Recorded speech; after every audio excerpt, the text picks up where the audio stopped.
அனைத்து ஆன்மீக சொந்தங்களுக்கும் வணக்கம். நேற்றைய தினம் மிக அருமையாக நமது கருப்பாய் அம்மனுக்கு மண்டலாபிஷேகம் 48 நாள் நிறைவு விழா மிக சிறப்பாக நடைபெற்றது. அங்கு வந்திருந்த குருக்கள் மிக அருமையாக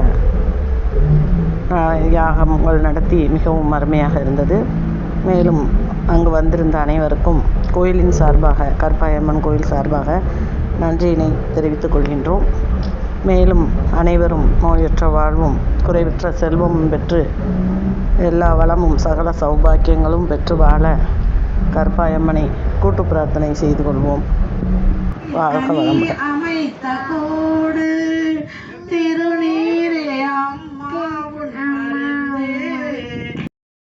அண்ணாமலை உபயாலோடு உடனாகிய ஒருவன் என்னாகிய பெருமாள் மலை திருமாமணி மனிதிகள மன்னாதனன் அறிவித்திறன் மலல உழலுகிற அண்ணாமலை தொழுவார் வினை வலுவா வண்ணம் அருவே திரு அண்ணாமலை தொழுவார் வினை வலுவா வண்ணம் அருவே.